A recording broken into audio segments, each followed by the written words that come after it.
Welcome back. All right, so I want to talk about Andrei Vasilevskiy, by which I mean I want to talk about the run the Tampa Bay Lightning are on. Now, picture I have up here is one that I had on the old set as well. It's Patrick Waugh with both the Conn Smythe and the Stanley Cup, and that's pretty impressive. Now, Andrei Vasilevskiy, I think, is on his way to a Conn Smythe trophy in the event that the Tampa Bay Lightning win another Stanley Cup.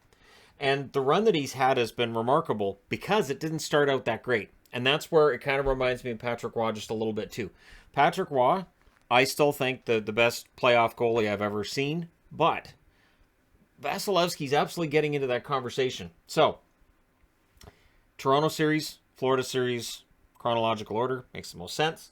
And the high danger for and against, I got this from moneypuck.com. I also got the deserve to win-o-meter from moneypuck.com. It's great fun. They simulate 1,000 times and they give you a percentage. They just re-simulate the games using average goaltending. If you had an average goaltender in both nets, who wins the game? And I think that's a pretty good indicator that Tampa Bay did sweep the series against Florida, but I don't think they played as well as the sweep would tell you, which again leads to the idea that at some point I'm going to need a Vasilevskiy picture on the set. So game one, 9 high danger chances for and 9 against, but they lost 5-0. Their power play went 0 for 5. Toronto's went 1 for 6. Hedman was a -3. Hedman had some brutal games against Toronto in terms of his plus-minus. Vasilevskiy saved 27 out of 32, an .844 save percentage. That's it for Vasilevskiy. They blocked 10 shots in that game. The deserve to win-o-meter, 8%. I re-simulated it, it was 6.3, but I'll go with 8 because that's what it gave me first. So basically around the same amount, right? I mean, simulations, it's not going to be the exact same number each time. But yeah, Tampa Bay didn't deserve that game. So Toronto with a huge win in game one. Game two, the high danger chances, Tampa Bay had 7. Toronto had 5. Tampa Bay wins the game 5-3. They go 3 for 7 on the power play. Toronto goes 0 for 4. Stamkos was a -2 in that game, surprisingly. But again, 3 power play goals. Power play goals do not affect your plus-minus. Shorthanded do, though. Vasilevskiy, 31 saves on 34 shots for a .912 save percentage.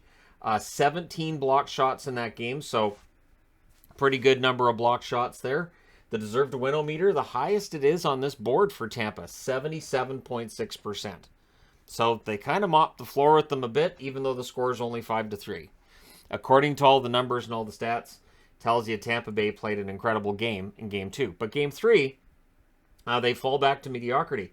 Even though they had 12 high danger chances for and 3 against, the deserve to win-o-meter only has them at 43.4%. So they lost the game 5-2.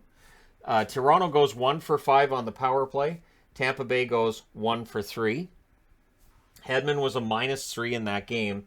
Vasilevskiy saves 31 out of 34 again for a .912 save percentage and 9 blocked shots. So the other 2 goals were empty netters for the Toronto Maple Leafs. So honestly, you know, it's 2-1 in favor of Toronto. And again, Vasilevskiy hasn't been playing like what we've seen of him lately. And no steal of a game here. Game 4, they had more high danger chances than Toronto by a count of 9-6. They won the game by a score of 7-3. Toronto goes 1 for 3 on the power play. Tampa Bay goes 1 for 8. Hedman was a +4 in that game. So Hedman making up for what was a -3 here and a -3 here. And Vasilevskiy saves 22 out of 25. So an .880 save percentage. Not Vasilevskiy-like numbers, but they did score 7 goals to cover for that. Only 8 blocked shots in that game. The deserve to win-o-meter, 74.7%. So, yeah, that's another commanding game for Tampa Bay, and the series tied. Game 5, well, the high danger chances, 13 for Toronto, 6 for Tampa Bay. They lost the game 4-3. Hedman was a -2. Vasilevskiy, 21 saves on 25 shots for an .840 save percentage. Tampa Bay 1 for 5 on the power play. Toronto 1 for 6. 16 blocked shots, so almost as many as we saw in game 2. The deserve to win-o-meter, 42.1%. So not awful in terms of should they have won the game or should they have not have. They don't win it. Their winning likelihood of 42.1% is low, but as we'll see as we get down the board here, it hasn't really mattered lately. So that's for the losing stops. Since then, Tampa Bay hasn't lost a game. So what changed? In my opinion, Vasilevskiy is a big part of what changed. So they allowed 13 high danger chances against Toronto in Game 6. They had 12. They won the game 4-3. Toronto goes 0 for 1 in the power play. Tampa Bay 1 for 3. Hedman's a +2. Vasilevskiy, 30 saves on 33 shots for a .909 save percentage. I thought he had his best game of the series. 21 blocked shots. This is where Tampa Bay starts blocking everything. And I think sometimes I look at it after the game, I look at the block shot totals, and I think that seems lower than what we actually saw in the game. Because I think if you block it and it wasn't going to hit the net, I don't know that they still count that as a block. But anyways, 21. So Tampa Bay taking this seriously now because they couldn't afford to lose. They were in an elimination game. So deserved win-o-meter, 55.5% for the Tampa Bay Lightning in that one. So they did win a game that they were supposed to, according to that meter. And then we get to Game 7. Both teams had 11 high-danger chances. It's a 2-1 win for the Tampa Bay Lightning. The Bolts 0 for 2 on the power play. Toronto 0 for 3. So special teams, while everybody discusses it, in the end, there was only 5 power plays in the game in total. McDonough, a +2 in that game, had a very good game. Vasilevskiy, 30 saves on 31 shots for a .968 save percentage. It wasn't a shutout. Pretty darn close. And the deserved to win-o-meter, 28.9%. So that's what I would consider a steal. It's the first game in the series that's stolen by Vasilevskiy. And that's what you look for in a really good playoff goaltender, is when your team doesn't bring their A game. When they're not playing particularly great and you still win, that's when you know you've got a playoff goaltender, and potentially an elite playoff goaltender if he can keep doing that. So what's also interesting with this one is that the expected goals, 2.07 for Tampa, 3.58 for Toronto, 26 blocked shots by Tampa Bay. 26. That's more than they had in games 3 and 4 put together. That's one less than they had in games 1 and 2 put together. That's more than they had in games 4 and 5 put together. 26 blocked shots. So between all those blocks and Vasilevskiy saving 30 out of 31, there were various walls on the ice that night, whether it's the players in front of the net or the goaltender that was watching it. So they move on to the second round against Florida. And what we've heard about Florida is, well, they didn't play very well. Heard a lot about, well, Florida didn't play very well. They didn't really, this was just a disaster for Florida. Actually, the numbers would tell you Florida played pretty well. They got goalied. So high danger chances, they had 8 in the first game. Florida had 7. They win the game 4-1. Tampa Bay goes 3 for 6 on the power play. Florida goes 0 for 3. Florida's power play was a problem the entire playoffs. But that penalty kill, allowing 3 out of 6, doesn't help. Corey Perry, that game was a +1 with a goal and an assist. Vasilevskiy, 33 saves on 34 shots for a .971 save percentage. The 16 blocked shots is less than they had in the final 2 games against Toronto, but again, I really thought they were undercounting them. 16. Deserved to win-o-meter, 67.3%. So yes, Tampa Bay deserves to win that first game. No questions asked. But then you get into game 2. The high danger chances, both teams had 7. They win the game 2-1. That goal right at the end of the game too, and it was going to go to overtime, and then it didn't. And we had that last night too with Colorado and St. Louis. But Tampa Bay 1 for 3 on the power play, Florida 0 for 4, which is, again, part of the story is the special teams in Florida not able to get over the hump there. Ross Colton, +1 with a goal in that game. Vasilevskiy, 35 saves on 36 shots for a .972 save percentage. 24 blocked shots for Tampa Bay. The deserved to win-o-meter says 45.4%. That's a steal. Vasilevskiy steals one there. And if he doesn't steal that one, and I'm not meaning to throw shade at Elliott, but Elliott is not Vasilevskiy. I think I can say that, right?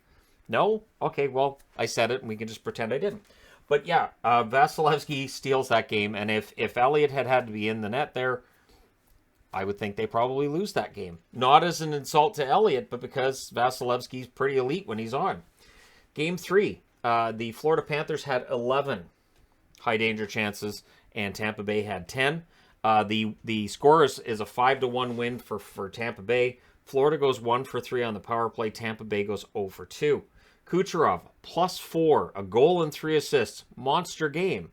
Again, if you don't get this performance from Vasilevskiy in Game 7 against Toronto, we would never have seen that Kucherov performance because Toronto moves on and plays Florida. But outside of that, Vasilevskiy, 34 saves on 35 shots for a .971 save percentage. So his save percentage dropped from .972. Pretty good series though, right? Ridiculous. 19 blocked shots. So you look at the blocked shots and you can see once you reach Game 5 against Toronto, they're like, okay, so we're just going to block everything now. And that's what they've been doing since then. The deserve to win meter, 49.9%, so it's barely a steal, but I'll still go ahead and say steal. I thought about putting kind of a steal, yeah, but I thought, you know what, it's below 50%, sure. Vasilevskiy steals that game. And then in Game 4, they had 9 high danger chances and Florida had 5. And it felt like Florida kind of lost their giddy up in that game. It's a 2-0 win for Tampa. Florida 0 for 3 on the power play. Tampa Bay 0 for 4. Sergachev was a +2. The only +2 on the team for that game. Didn't have a point, though. Vasilevskiy saves 49 shots for the shutout. The interesting thing is there were 18 blocked shots. The deserve to win meter, 57.7%. So that 49 saves, not considered a steal because Tampa Bay played quite well in that game. And I don't think a lot of those 49 shots were from in close because the 18 blocks were on some high danger opportunities as well. And there you go. It has been remarkable to see 3 steals in their last 5 games for Vasilevskiy. So whoever wins between Carolina and the Rangers has to find a way to beat Vasilevskiy. So either Toronto had something on Vasilevskiy those first 5 games, or he just turned it up from Game 6 and on. And I lean towards the latter, that this Tampa Bay team has learned how to just turn it on. And it can be very frustrating. It can be very frustrating to watch that. I remember as a kid watching the New York Islanders, and they would look vulnerable. You know, they're not very good, and they're going into the playoffs, but they're not going to win again. And then they win again. You're like, okay, they can't do it, and then they do it again. So, and the Oilers, same thing. They might look kind of miserable going into the playoffs. Oh, they're not going to they won another cup. So, whether Tampa gets there or not, they've won 10 series in a row. It's remarkable, and I don't have the numbers on how many of those series they owe to Vasilevskiy, but I think he's earned every cent of that money that he makes with them. I believe it's a $9.5 million cap hit. He's in year 2 out of 8. He's not going anywhere. And Tampa Bay's chances of winning a lot of Stanley Cups, as long as Vasilevskiy's in that, seem to be pretty high. Again, Patrick Waugh, for my money, if it's a Game 7 and it's any goalie in their prime, well, you know, I think now, I'm just thinking about it. I'm thinking, you know, I don't know that I can argue Waugh over Vasilevskiy. Of course, there's the Lundqvist argument too, but I would lean towards, it's tough, Vasilevskiy versus Waugh. Once these playoffs are done, I could definitely do a video during the summer on playoff goalies and which goalies I've been most impressed by. And of course, people will mention Hasek. Hey, Waugh and Hasek to me were the best goalies I'd seen in high-pressure games. And yeah, here's Vasilevskiy making it look relatively easy and stealing 3 games there. So, let me know your thoughts in the comment section below as always. Where would you put Vasilevskiy on the all-time goaltending list? Where would you put him in relation to guys like Brodeur, like Waugh, like Hasek? Or if you're old like me, where would you put him in relation to guys like Grant Fuhr, Billy Smith? A lot is made of 80s goaltenders and whatnot, but Billy Smith was very competitive, and in the playoffs, he could be a pain to go against as well. So, in many ways, because you got near him, you might get a two-hander to the back of the legs. But, you know, you're a little too close to my crease, and I cut your legs off. So, yeah. Let me know your thoughts in the comment section below, as always. Don't forget to hit like and subscribe. If you're browsing your way through, you just happened upon this video, and hey, we'll see whether or not they get 3 in a row, and if they don't, it's still been a remarkable run, and Vasilevskiy has proven he's worth every penny that they're paying him. Thank you guys so much for watching, for all your support. I will talk to you again soon.